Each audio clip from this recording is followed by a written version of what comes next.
All right, Mr. Cook, y'all ready? Whatever. Ladies first.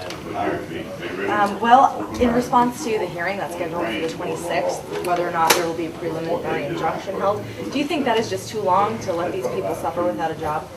I absolutely do that. I'm not that familiar, honestly, with the hearing on the 26th. Matter of fact, the first I read about it was an alert I got on my telephone. So, you know, I know our lawyers and the lawyers for the organizations that are actually in that hearing. The county's not a party to that hearing, so there wouldn't really be any reason for me to be notified other than in a support role. But it is a long time. I mean, this is creating a serious issue in our community, and no one north of Troy seems to care. Can I get a response from you on the article in the Dothan Eagle today, or yesterday? Which one? The one talking about the revenue, the bonds, and those things.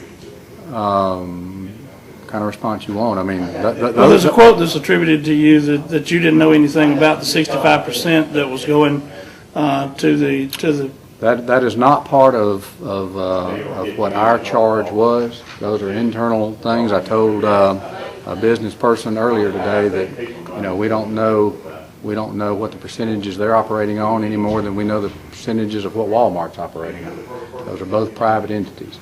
The reason that is even out there is because there did have to be a bond issue, and those documents were put forth in a court of law. The citizens of Houston County were represented there by the DA, open for public inspection, and actually those percentages I read in the paper were really the first time I've seen those numbers. My question is the concerned Wiregrass citizens Of Birmingham? put out something that said that the county was dodging the open letter they sent. I would suggest Mr. Anderson talk to the other gentleman that signed the letter, and he would find that I've been in constant communication with him over the last week. Just I guess, in like a general answer to that, what would you have to say in terms of y'all's, I guess, willingness to be open about what's going on? We've been open from the start, and that hadn't changed. You know, everything that's taken place with this project has been voted on in a commission meeting that relates to the county. And certainly there have been things that we're not party to, but everything that has taken place has been done in a county commission meeting, open for inspection, been reported ad nauseum. So, you know, we haven't hidden anything. We don't have anything to hide. None of us are you know, owners of Country Crossing. None of us, or at least I haven't, sold any land or any of those accusations that have been out there. None of that's true. Our whole reason for doing this project was to provide economic development in our community, to provide jobs for the citizens that we represent, and to provide stimulus from the tourism aspect. That's it. Sorry, there's nothing else there. Back to the percentages just a minute. Don't the regulations y'all call for all the net proceeds to go to the charity, though? That's correct. So them taking this percentage out, is it a violation of the regulations or not? Net proceeds means after expenses, not gross proceeds, net proceeds.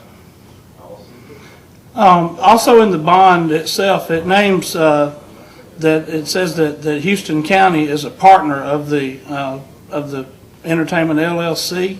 Does that make us responsible in any way should they default on the bond? No, we've checked on that before the bonds were done, during the bond process, and I had a lawyer independently check on it yesterday and call me just to make me feel better that no, the Houston County citizens are not on the hook for any bond issue. So if Country Crossing should never open its doors again, the $20 million that's already been drawn off the $73 million is the responsibility of Ronnie Gilly LLC and Resort LLCs and all the other entities involved. It's the responsibility of someone other than the citizens of Houston County. Good enough. Thank you, Mr. Culver.